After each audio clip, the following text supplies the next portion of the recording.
नमस्कार, मैं शैलेश कुमार। शैलेश की बात में आपका हार्दिक स्वागत है।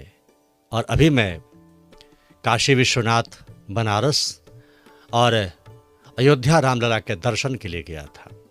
दर्शन के लिए गया तो मैं चाहता हूं कि कुछ जानकारियां और उसकी कुछ झलक मैं आपको दे दूं। अब हम रामलला के प्रांगण में हैं। अयोध्या रामलला के प्रांगण में 500 वर्षों के बाद राम मंदिर का उद्घाटन माननीय प्रधानमंत्री जी के द्वारा हुआ और 500 वर्षों के बाद रामलला अपने मंदिर में विराजमान हुए। उसी रामलला मंदिर में अयोध्या में विराजमान है।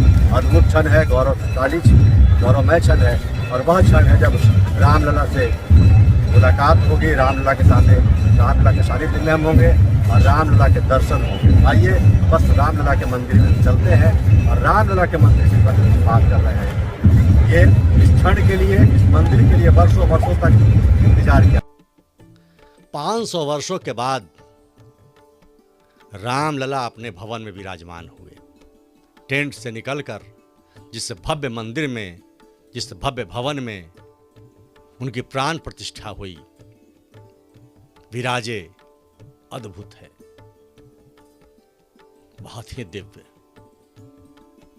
हाँ, एक बात अवश्य कहें, जब आप जाएं तो वेबसाइट से पास अवश्य बनवा लें। रामलला के दर्शन में आपको सुविधा होगी। 3 किलोमीटर दूर के आसपास आपकी सारी गाड़ियां रोक दी जाती है। इलेक्ट्रिक व्हीकल चलता है, उससे आप रामलला के मंदिर के पास पहुंच पाएंगे, उसके गेट तक पहुंच पाएंगे।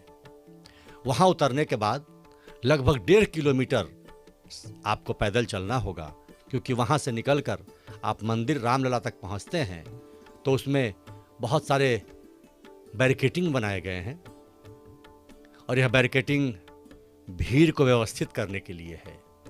तो उससे निकलते हुए आप आगे की ओर बढ़ेंगे तो लगभग मैंने महसूस किया कि 1.5 किलोमीटर का वो दूरी गेट से लेकर रामलला के सानिध्य में जाने तक पड़ता है। मैं तो शाम को पहुंचा था और जैसा कि मुझे बताया गया कि रामलला के प्राण प्रतिष्ठा के बाद अगर सबसे कम भीड़ थी तो उसी दिन थी जिस दिन मैं गया था, क्योंकि मुझे किसी व्यक्ति के नज़दीक जाकर पंक्तिबद्ध होना नहीं पड़ा। सब लोग चल रहे थे और चलते हुए जा रहे थे और चलते चलते मैं 15 से 20 मिनट में मैं रामलला के पास पहुंच गया। जिनके दर्शन के लिए लालायित थे वो छना चुका है और हम रामलला के प्रांगण में हैं, राम मंदिर अयोध्या में, और बस कुछ ही क्षणों के बाद भगवान राम का दर्शन होगा। जय श्री राम। जैसे ही सीढ़ियों से चढ़कर जब आप 50 मीटर की दूरी पर होते हैं, वहीं से रामलला के दर्शन होते हैं।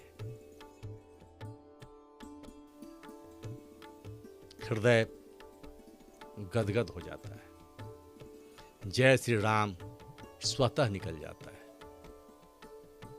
वैसे वहाँ कोई कैमरा, डिजिटल घड़ी, कोई मोबाइल ले जाना मना है।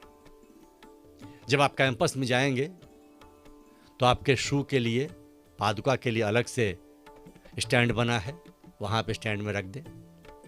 और नीचे में फिर आप जब आप आगे बढ़ेंगे तो भवन के अंदर जब प्रवेश करेंगे तो बहुत सारे वहाँ लॉकर बने हैं। उस लॉकर में आपको वो गैजेट्स, जैसे मोबाइल, वॉच में भी जो डिजिटल वॉच है, प्लेन वॉच नहीं, जो प्लेन घड़ियां हैं, जो सामान्य घड़ियां हैं वो नहीं, वो पहने रहना है। डिजिटल वॉच या उस तरह कोई भी गैजेट्स हो, जो इलेक्ट्रॉनिक हो, उसे ले जाना मना है। वो आप नीचे में ही जमा कर देंगे और उसकी चाबी आपको मिल जाएगी। और फिर जब आप वापस आएंगे तो वो चाबी जब देंगे तो आपका लॉकर खोला जाएगा और उस लॉकर से वो पूरा सामान आपको दे दिया जाएगा। हाँ, एक बात और, मोबाइल ऑन होनी चाहिए। अधिकतर लोग मोबाइल ऑफ करके ऑफ कर देते हैं और वहाँ जमा करने जाते हैं। तो जब मोबाइल ऑफ कर वहाँ जमा करने जाएंगे तो फिर परेशानी बढ़ेगी। वहाँ काउंटर पे आपके मोबाइल को ऑन कराया जाता है। मोबाइल ऑन होना चाहिए और ऑन ही जमा होता है। मोबाइल ऑन होनी चाहिए तो आप पहले से ऑन ही रखें, उसको ऑफ ना करें और वहाँ काउंटर पर जमा कर दें। जमा करने के बाद फिर आप आगे की ओर बढ़ेंगे और सिक्योरिटी का चेक से आगे निकलते हुए आप रामलला के दर्शन के लिए जाएंगे। प्रसाद कोई जाता नहीं है, किसी प्रकार का प्रसाद, फल, फूल कुछ नहीं ले जाना है।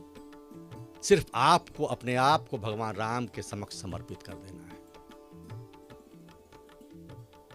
मैं तो गया था तो चूंकि भीड़ कम थी तो 2.5-3 मिनट 4 मिनट तक मैं वहां निहारता रहा। बार बार घूम घूम करके मैं देखता रहा। वैसे अक्सर होता नहीं है, भीड़ रहती है तो आप बस देखते हैं और निकलते जाते हैं। 6-7 लाइनों का एक बैरिकेडिंग बनाया गया है स्टील का और वो बिल्कुल उस पर बैठने की व्यवस्था है। बाहर मैदान में बैठने की व्यवस्था है। बहुत देर तक आपको खड़ा न रहना पड़े लाइन में, इसलिए वहाँ बैठ जाएं और बैठते बैठते आगे बढ़ें। तो मुझे तो कोई इसकी आवश्यकता नहीं पड़ी। राम की कृपा थी, राम की ये कृपा रही और मैं बस पहुँच गया उनके पास और मैं निहारता रहा उनके माधुर्य चेहरे को। अद्भुत अद्भुत अद्भुत। राम ही केवल प्रेम प्यार। जय श्री राम का उद्घोष तो स्वतः निकल जाता है और फिर हटने का मन नहीं करेगा वहां से। लेकिन और लोगों को भी दर्शन लेना है तो फिर वहां से आप धीरे से निकलेंगे दूसरे रास्ते से और बाहर निकलकर फिर नीचे जब आएंगे तो वहाँ ढेर सारी कुर्सियाँ लगी हैं। एक जगह बनाया गया है जहाँ आप बहुत आराम से बैठें, आनंद लें। वो सब एसी है और अभी बहुत सारी चीज़ें निर्माणाधीन है। मूल राम मंदिर तो बन चुका है लेकिन बाकी उस प्रकार के लगभग 8-9 बड़े बड़े भवन बनने हैं। उसमें कुछ बन चुके हैं, रात दिन काम चल रहा है। नीचे में एक भवन में गोस्वामी तुलसीदास जी की अद्भुत प्रतिमा है। ये राम मंदिर के प्रांगण में और गोस्वामी तुलसीदास जी का पीछे में आप एक शानदार देख रहे हैं की गई है। ये दिव्य मूर्ति गोस्वामी तुलसीदास जी का सभी को समर्पित है। जैसे ही आएंगे तो स्वामी तुलसीदास की याद आएगी, रामचरितमानस की याद आएगी और फिर राम का हृदय में बात करते हैं। जय जय। देखते बनती है। और फिर वहां से आप निकलें, अपने लॉकर से वापस वो सामान लें, अपने जूते चप्पल पादुका वापस लें। हाँ, जब आप राम मंदिर से निकलेंगे दर्शन करके तो जैसे ही सीढ़ियों से आप नीचे की ओर आएंगे वैसे ही फिर बैरिकेडिंग लगी है और वहां पर प्रसाद लेकर छोटा सा एक पुड़िया आपको मंदिर की ओर से दिया जाएगा। कोई प्रसाद ले नहीं जाना है, वो प्रसाद आपको वहीं से मिलेगा और वो प्रसाद लेकर आप बाहर निकलें। बाहर निकलने के बाद फिर जय श्री राम कहते हुए गेट तक आएं और फिर उसके बाद आप हनुमानगढ़ी की ओर बढ़ जाएं। कहा जाता है कि,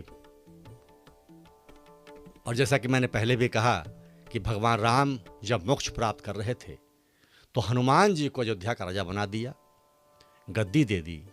इसीलिए हनुमान जी को हनुमानगढ़ी कहा जाता है। वहाँ हनुमान जी का गढ़ है और हनुमान जी विराज रहे हैं। वैसे तो मुझे मालूम था कि वहाँ भी 2-2.5 घंटे की लंबी लाइन लगती है, रामलला में भी 2-2.5 घंटे की लाइन लगती है, लेकिन मैं दोनों जगह पर जब गया तो बस चलता चला गया और दर्शन प्राप्त हो गए। हनुमानगढ़ी में हनुमान जी महाराज ऊपर विराज रहे हैं। ऊंचा सिंहासन है, ऊंचे पर विराजमान है, सीढ़ियाँ चढ़नी पड़ेगी। वहाँ आप हनुमानगढ़ी में हनुमान जी का दर्शन करें। वहाँ से जब आप निकलें तो पूर्ण हुआ और फिर इसके बाद आप अयोध्या में सरयू नदी में स्नान करें। सरयू नदी का एक धारा है वहाँ, राम की पौड़ी। जहां राम और सीता स्नान करते थे। उत्तर प्रदेश सरकार ने उसे विस्तृत किया है, विस्तार किया है। दीपोत्सव जब होता है तो वो सीढ़ियाँ आपने देखी होगी जिस पर दीप जलाई जाती हैं, तो बड़ा सुंदर और आकर्षक बनाया गया है। या तो आप बगल में सरयू नदी में स्नान कर लें, या तो फिर राम की पौड़ी में स्नान करें। दोनों सरयू मैया हैं, जहाँ आपको इच्छा हो वहाँ स्नान करें। वहाँ से जब आप निकलें तो माँ सीता के लिए कनक मंदिर है। कहा जाता है कि कैकई ने मुँह दिखाई के रूप में वो भवन माँ सीता को अर्पित की थी, कनक भवन। फिर राजा दशरथ का वहाँ पर एक महल है, दशरथ महल, वहाँ दर्शन करें। और इस प्रकार ये मूल जगह हैं जहाँ मैंने दर्शन किया और सरयू में भी नहाया, राम की पौड़ी में। तो राम की पौड़ी में स्नान किया और राम के दर्शन किए। हनुमानगढ़ी में हनुमान जी के सानिध्य में हमने वंदन किया और इस प्रकार रामलला के दर्शन की जो अभिलाषा थी मेरी पूर्ण हुई। भगवान राम आप पर भी कृपा करें और आप भी राम के दर्शन के लिए जाएं। यात्रा वृत्तांत मैंने बताई। देश इस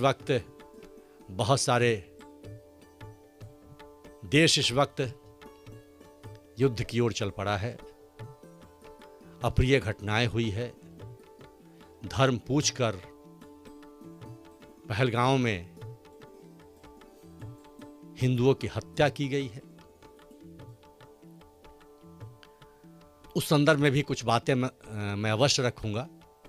इसके पहले मैं बोली पर कुछ वीडियो बना रहा था, उसे थोड़ा स्थगित करते हुए मैं जो देश के यह विशेष काल है और सनातन पर हमला हुआ है, भारत पर हमला हुआ है, उसकी चर्चा भी मैं आगे के एपिसोड में करूंगा। शैलेश की बात को सब्सक्राइब नहीं किया है तो सब्सक्राइब करें, लाइक करें और राम जी की कृपा आप सब पर बरसे। बहुत बहुत धन्यवाद। जय जय श्री राम।